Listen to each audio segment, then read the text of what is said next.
Bonjour Raphaël, Bonjour Clara, comment vas-tu? impeccable. En tout cas, bienvenue dans Comme un lundi, là c'est l'épisode 18 déjà. Alors est-ce que tu peux te présenter? Bien sûr. Donc je suis directeur de l'EAPE, donc un club d'athlétisme qui est sur le plateau est de Rouen. Donc c'est un club qui est assez important puisqu'on est plus de 800 licenciés. Ok. Et alors aujourd'hui, le but de cet épisode, ça va être de parler de la Rainette, donc qui est un événement sportif. Bien sûr. Est-ce que tu peux nous le présenter? Alors la Rainette, c'est un des deux événements qu'on met en place au niveau du club. Donc la Rainette existe depuis 2006, donc c'est la 19e édition Ok. cette année, qui se déroulera donc le 5 octobre. C'est un événement de course ou de marche sur 7 km, un événement qui était à 100% féminin jusqu'en 2023 et qui aujourd'hui est mixte. Donc on vient pour faire du sport, se dépenser, et puis on en parlera après, il y a une cause aussi qui nous est chère à la Rainette. Voilà, donc c'est un événement qui rassemblera 2400 participants le 5 octobre. Ok. Et bien sûr, donc c'est organisé par l'EAPE. Alors qu'est-ce que l'EAPE? Est-ce que tu peux nous en dire un petit peu plus? Alors le APE, donc c'est un club d'athlétisme sous toutes ses formes. On a une partie bien évidemment piste, une partie marche nordique, running, route ou trail. Donc c'est tout un club où on peut être présent de 3 à 90 ans. Un gros club, on est 4 salariés aujourd'hui, et qui est en nombre de licenciés, 2e club normand et 12e club français. Donc c'est une grosse structure, une grosse famille qui permet d'organiser la Galopée au mois de juin et donc la Rainette au mois d'octobre. Et donc, moi, ce que je trouvais super intéressant, c'est est-ce que tu peux me rappeler le nombre de participants l'année dernière de la Rainette? Alors en 2024, on avait 2200 participants, ce qui était un nouveau record. Et voilà, c'est une fierté de continuer à avoir un événement se renouveler et continuer à croître. Bien sûr, alors justement, ce que j'aimerais aborder dans l'épisode d'aujourd'hui, c'est comment pendant un événement, on sait que la communication événementielle, c'est du avant, pendant et après. Bien sûr. Mais avec les partenariats que vous avez avec des entreprises et le fait aussi que vous n'êtes pas poussé par la métropole, etc., comment se gère la communication tout au long de l'année? Comment on gère les partenariats? Comment on gère l'événement aussi conséquent qui allie le sport, la santé et tout ce qui va avec? Alors, la communication, comme tu l'as dit, Clara, c'est tout au long de l'année. Mm. On a beaucoup de licenciés, donc le bouche à oreille, il est présent. On a des familles entières qui sont au club. On a des participants aussi chaque année. Tout le monde ne peut pas forcément être présent tous les premiers dimanches d'octobre tous Ouais. les ans. Donc voilà, on a des participants qui connaissent la Rainette, qui le font tous les ans, tous les 2-3 ans. Donc on a ce vivier de participants, de bénévoles qui viennent chaque année.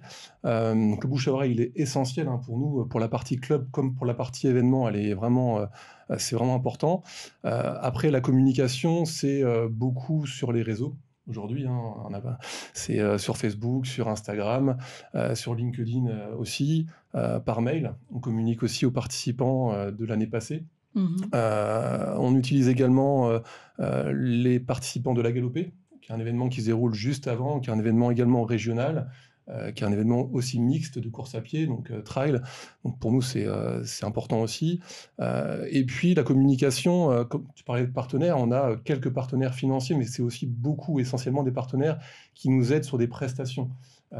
L'agence Evi, par exemple, qui nous a aidés pour bien épauler pour le site internet. Pour nous, c'est aussi une communication qui est importante, parce qu'une personne qui vient sur le site de larainette.fr découvre l'événement ou le redécouvre, retrouve toutes les informations. Donc merci à l'agence Evi de nous accompagner depuis quelques mois. Et puis après, on a d'autres partenaires. On a Nostalgie aussi, qui nous offre des spots audio. On a la métropole qui nous met à disposition une visibilité sur les réseaux Théor. On a également Super U de Franck Saint-Pierre qui nous permet de mettre en place des spots au niveau des caisses. Donc voilà, on a vraiment tout un ensemble de communication qui peut se mettre en place. Donc il y a le bouche à oreille, mais également tout ce réseau au niveau de la métropole et de la région qui est pour nous essentiel. Alors, avant de rentrer justement dans un peu les backstage, pourquoi ça te semble évident d'associer le sport, la santé et la solidarité? Alors le sport et la santé, une C'est pratique... étroitement lié. Ouais, c'est étroitement Voilà. lié. Nous, notre but au niveau du club comme pour la Rainette, c'est inciter les personnes à pratiquer le sport, avoir une activité physique régulière. Donc c'est un message qui est transmis régulièrement. On ne vient pas à la rainette généralement en découvrant le sport le jour J, hein. On a une pratique plus ou moins intensive, mais nous, notre but, c'est d'inciter les personnes à faire du sport, à s'entraîner pour la rainette. Voilà, en s'entraînant sur quelques semaines, quelques mois. Là, on va transmettre quelques plans d'entraînement pour la dernière ligne droite également pour la rainette. Donc 7 km, il faut déjà pouvoir le faire, hein. C'est un terrain qui est Mmh. plat, un parcours qui est accessible, mais c'est un défi pour beaucoup de personnes de venir à la rainette et déjà de le finir. Donc pour nous, OK. voilà, c'est important aussi d'associer la santé et le sport et d'impulser une dynamique. La rainette, c'est début octobre. D'impulser une dynamique après les vacances pour que les personnes puissent continuer à courir et marcher tout au long de l'année. Alors justement, on parlait aussi des partenariats. En quoi celui donc avec, la Ligue contre le cancer a été un tournant pour l'événement? Est-ce que vous bénéficiez justement de plus de visibilité par rapport à ça? Et que ça vous pousse, aussi à créer plus de contenu et à vous développer? Alors, à la genèse, hein, de la Rainette en 2006, on était en partenariat dès le début avec, l'Antenne Emma, donc qui était une association, de lutte et de dépistage contre le cancer du sein, notamment, et donc Ahmed Benhamouda qui était, médecin coordinateur était déjà présent à nos côtés en 2006, et donc depuis 2 ans maintenant, c'est la Ligue contre le cancer qui a pris le relais, et toujours Ahmed Benhamouda qui est notre, interlocuteur privilégié.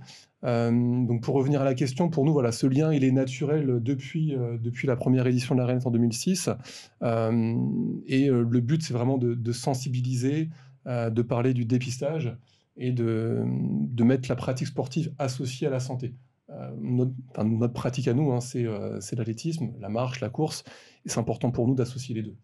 Est-ce qu'on ressent quand, justement vous communiquez là-dessus ou que vous en parlez, qu'il y a encore une méconnaissance sur la cause et cetera et que justement le fait qu'il y ait de ce type d'événement, ou cette, communication autour de cela permet encore une fois de prévenir, et de mettre en place justement des actions et encore une fois impulser, une dynamique? Aujourd'hui, la cause, on la connaît tous. Auto-Hero, c'est un mouvement qui existe depuis maintenant quelques années, qui est bien en place. Donc la cause, on la connaît. Après, on a tous dans nos familles, dans nos proches, des personnes qui ont été touchées plus ou moins. Donc du coup, enfin, c'est important aussi de rappeler, c'est un élan collectif. Donc on a vraiment envie d'être présent pour nous, pour nos proches, mais également pour soutenir une cause. Donc aujourd'hui, le mouvement, il est connu.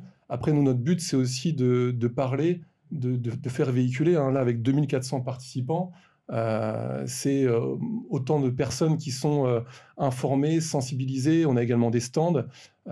Sur le site de la Rainette, il y a toute une page également sur la Ligue contre le cancer. Donc, c'est important pour nous que ce sujet soit pas tabou, qu'on puisse en parler. Et donc, là, c'est vraiment au tout début du mois d'octobre. Et donc, avec ce mouvement Octobre Rose qui s'est vraiment bien développé, il y a plein d'événements.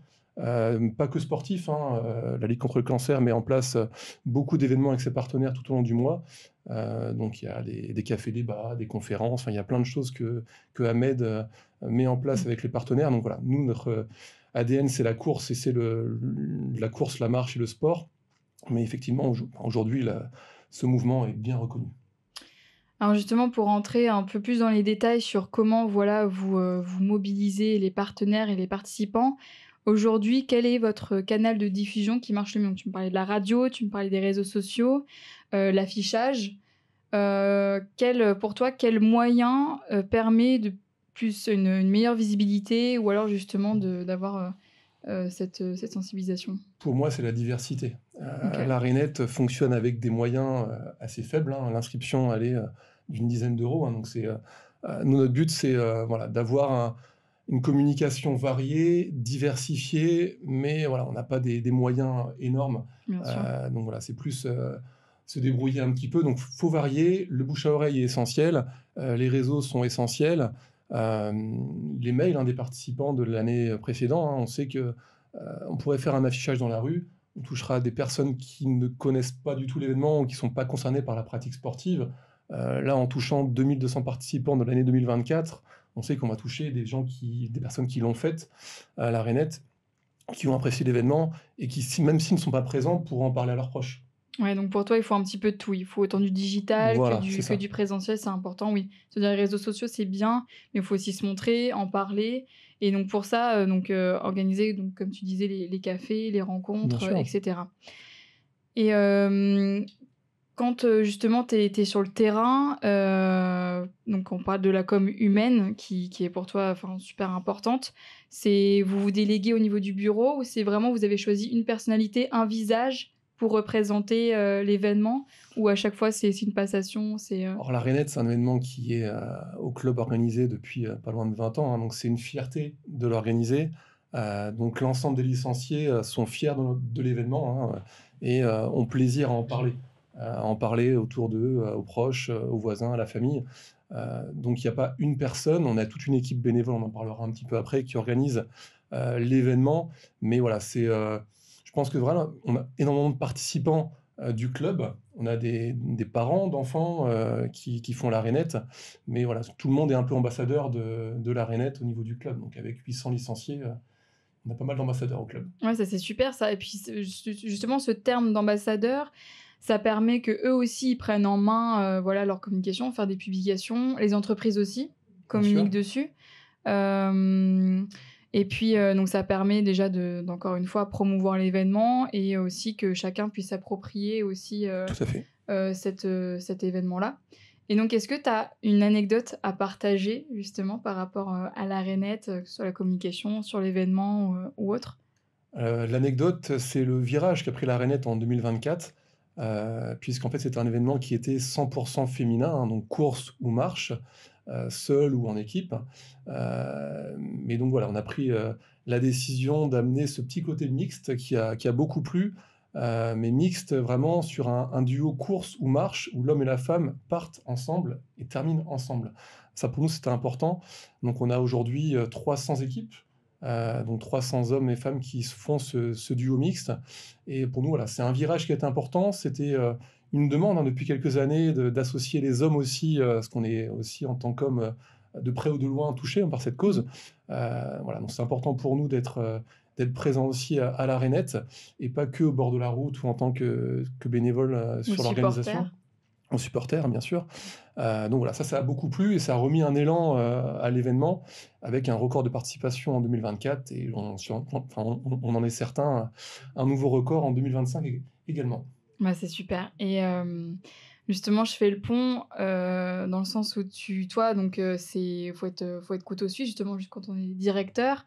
Donc tu as pas fait des études de communication, de marketing et Du encore tout. moins d'événementiel et comment justement tu t'es approprié certains codes? Comment justement, est-ce que tu t'entoures justement de personnes, qui s'y connaissent ou alors, tu y vas un petit peu, à l'instinct de savoir, OK, ce qui peut marcher et comment 2e question, justement, vous vous renouvelez par rapport aux années précédentes pour justement toujours, avoir cette dynamique, ce nouveau souffle et continuer à garder un lien avec les partenaires tout au long de l'année et les inciter à participer Bien chaque sûr. nouvelle année? Alors pour la première partie de la question, donc j'ai un cursus STAPS et le cursus STAPS, il est, pluridisciplinaire, donc on voit, un petit peu de tout. Donc on n'est pas dans une école de communication, ou une école d'événementiel, mais on est quand même sur, une formation qui est, variée, diversifiée et donc déjà cette filière management du sport événementiel m'intéressait déjà dans ma filière, STAPS. Puis après l'importance au niveau du club, c'est s'entourer. Aujourd'hui, au niveau du club, on a des bénévoles investis qui sont très compétents. On a des collaborateurs, hein, donc là, Romain, est avec nous depuis quelques années, et s'occupe, de la partie, communication. Il a fait un super travail depuis quelques années. Donc voilà, c'est important pour nous d'être entourés. On a eu beaucoup de stagiaires, de bénévoles qui ont pu aider à faire grandir l'événement. Des partenaires aussi, hein, le site internet aujourd'hui, c'est une belle vitrine pour le club. Donc voilà, on est, enfin, pour nous, l'important, c'est d'avoir un collectif, d'être entouré et de pouvoir aider l'événement à continuer à grandir. Et là-dessus, les partenaires ont vraiment une importance capitale. Notre but, c'est que les partenaires s'imprègnent de l'événement, soient fiers de s'associer à l'événement et puissent apporter aussi leur petite pierre et aider, à la construction de la Rainette. Parce qu'on reste sur le plateau Est, Mmh. un club, qui est à taille humaine, hein, et donc pour nous, c'est important de pouvoir continuer à nous structurer et faire un événement, qui soit, sécurisé, bien organisé et c'est la réputation qu'on a, donc on en est très fiers. Voilà et est-ce que il y a des petits souvenirs que vous créez, des goodies, que vous distribuez ou alors comment, pour justement est-ce qu'il y a il y a des t-shirts qui sont dans Alors les t-shirts, c'est une grande question. On a fait beaucoup de produits, sur les 15 premières années au niveau de la rainette. On a eu, enfin chaque année, il y avait un cadeau qui était différent qui était remis. T-shirt, tour de cou, gants, enfin on avait vraiment beaucoup de cadeaux diversifiés chaque année. Et après ça a été un souhait, on a fait un sondage au niveau des participants de la rainette, de diminuer, justement ce côté cadeau pour augmenter le don qui était remis donc, à Emma puis à la Ligue contre le cancer. Donc aujourd'hui, on a 4 € qui est remis à la Ligue contre le cancer. Et donc la partie du cadeau n'est plus prise en charge par l'organisation via les frais d'inscription. Donc si les participants et participantes souhaitent avoir un t-shirt, maintenant avec notre partenaire OD Run, on peut avoir un t-shirt qui est vraiment très beau, coupe homme, coupe femme.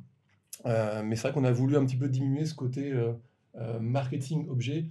Voilà, on reste un événement régional à taille humaine. Et voilà, le t-shirt est très bien, mais on n'est pas à vouloir se développer en marketing avec oui. beaucoup de goodies. C'est pas dans les valeurs du club. Oui, non, ce que vous souhaitez, c'est que chacun garde un petit souvenir de Voilà, l'événement. Voilà, c'est ça, à des fins, c'est pas du tout c'est à but non lucratif et c'est important puis on est toujours content d'avoir cette petite bien récompense, sûr. bon, c'est une course donc oui, il y a pas de médaille et cetera parce que c'est pour une association avant tout. Mais bon, en tout cas, avoir un petit goodie, ça fait toujours plaisir et ça, dans les événements, ça marque. Ouais, ouais. Mais pour nous, voilà, l'important, c'est d'avoir un événement qui soit sécurisé, festif. On n'en a pas parlé, mais ce qui marche beaucoup aussi à la Rainette, c'est l'esprit, l'ambiance. On a la chance d'avoir Patricia à nos côtés qui anime l'échauffement en musique et les étirements. C'est un moment, un temps fort de la Rainette chaque année. Voilà, c'est important pour nous d'avoir ce côté ambiance, festif. On vient pas à la Rainette uniquement pour courir des marchés, mais on vient pour la cause et l'ambiance, passer un beau moment, une belle matinée. Et alors justement, donc les bénévoles, comment vous les mobilisez? C'est eux qui viennent vers vous? Ou alors vous avez, il y a d'autres vous vous alliez à d'autres associations et tout au long de l'année, comment vous communiquez sur la mise en place de tel ou tel événement, que ce soit la Galopée ou la Rainette?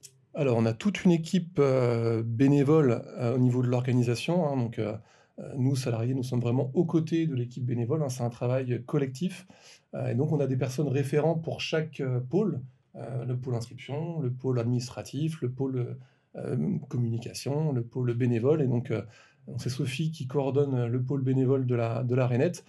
Donc on envoie un formulaire, hein, à l'ensemble des participants de l'année précédente, à l'ensemble des licenciés. On communique également sur les réseaux, via le site. Et donc après, le but, c'est d'associer effectivement, parce qu'il nous faut plus de 100 bénévoles hein, pour le jour J, mais on a Ah déjà ouais. Mmh. une bonne quinzaine de bénévoles qui sont présents pendant pas mal de mois, hein. C'est un travail de tout au long de l'année, hein, la Rainette. Mais effectivement, le jour J et même le week-end, hein, un peu avant, un peu après, c'est plus de 100 bénévoles qui sont présents pour sécuriser l'événement.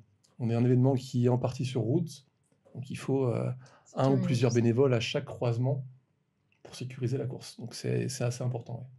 Ouais. Ouais, c'est ça et puis après, même, on parlait donc communication événementielle avant, pendant, après et tout au long de l'année, bien sûr. Vous faites des contenus vidéo, photos tout au long de l'événement? Alors on communique régulièrement sur les réseaux, vidéo peu, ça dépend, on en a fait quelques années, plus photos, visuels pour présenter l'événement, présenter un petit peu les valeurs, les partenaires, la cause, et puis dynamiser un petit peu, et puis apporter tous les jours, tous les 2 jours, une petite nouveauté sur les réseaux.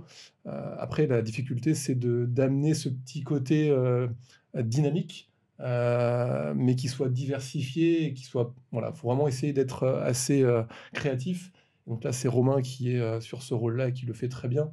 Mais voilà, on commence la communication déjà au mois de mai, mois de juin pour la Rainette, OK, ouais, qui est début octobre. oui, qui est début octobre. Mmh.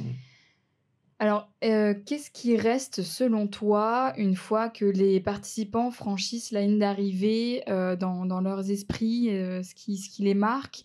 Et je parle des participants, mais aussi j'inclus, les bénévoles là-dedans, pour cet Et ben, événement. c'est la fierté. Pour les participantes, les participants, c'est la fierté d'avoir, été, au bout, de la rainette, hein, parce que la majorité, des participants ne sont pas forcément, des pratiquants, on va dire, qui pratiquent 2, 3, 4 fois la semaine, hein, donc la majorité sont fiers d'avoir terminé la rainette, et puis d'avoir partagé ce moment, avec les amis, avec les proches. Donc pour les participants, c'est vraiment ce côté, fierté, mais également pour les bénévoles, hein, parce que c'est chaque année un nouveau défi. Chaque année, on change de commune sur le plateau Est, hein. Notre souhait, c'est vraiment de dynamiser et d'apporter vraiment ce côté, festif sur l'ensemble des communes du plateau Est. Donc là, on sera à Belbeuf, en 2025, mais du coup, ça remet toujours un petit peu en question l'organisation, de changer chaque année de site. Donc voilà, c'est un défi. On est quand même une petite équipe d'organisation, donc c'est pour nous, un défi et quand on l'a réalisé, on est fiers de l'avoir fait. Chaque année, ça se déroule très bien, donc voilà, on est très fiers aussi de cette réussite. Ouais et puis au bout d'un moment, voilà, il y a les c'est un événement qui reste quand même on a à chaque fois on a des codes, bon, on a ses repères au fil des années Bien sûr. donc ça c'est cool et donc si tu devais donc pour conclure, résumer en un mot ce que vous voulez créer avec la rainette, quel mot ce serait? Un seul mot? Ouais, un seul mot Un ou seul une mot, phrase. hem, associer, alors en une phrase vraiment, mais c'est associer, pratique physique, et santé. Voilà, l'élan, on en a parlé tout à l'heure, hein, l'élan de solidarité, c'est vraiment essentiel, hem et dans une pratique sportive où on a vraiment une dépense, tous ensemble, il y a vraiment plein de belles énergies, voilà, on passe une très belle matinée, on peut encourager les participants, on a, un orchestre qui vient, voilà, vraiment c'est une belle ambiance et associer, solidarité, sport et ce côté festif, pour nous, c'est vraiment essentiel. Ouais et partage. C'est ça. Voilà et puis non, mais mettre l'humain au centre de tout, je suis c'est top. Bon, en tout cas, merci beaucoup Raphaël, j'ai été, vraiment j'ai kiffé, vraiment avoir justement ces backstage et l'envers du décor, comment sur un événement sportif, on engage, des entreprises, ou des personnalités, tout autres, justement autour d'un événement qui rassemble, les sur une cause. Donc, merci beaucoup Bah, merci Clara et puis, d'avoir évoqué j'invite ça. également, hein, si d'autres entreprises Ouais. souhaitent, venir s'associer, à la Rainette et apporter ce petit plus qui fait que la Rainette continue à grandir, n'hésitez pas à venir nous rejoindre. Bien sûr, mais en tout cas, l'agence CV, on sera présente. Moi, je ferai la marche avec une collaboratrice. Hâte de voir ça. Avec Hâte de voir plaisir. justement les événements qui seront autour de ce lieu. Et en tout cas, bah, du coup, on se dit à très vite. Merci beaucoup Clara, à Merci bientôt. à toi.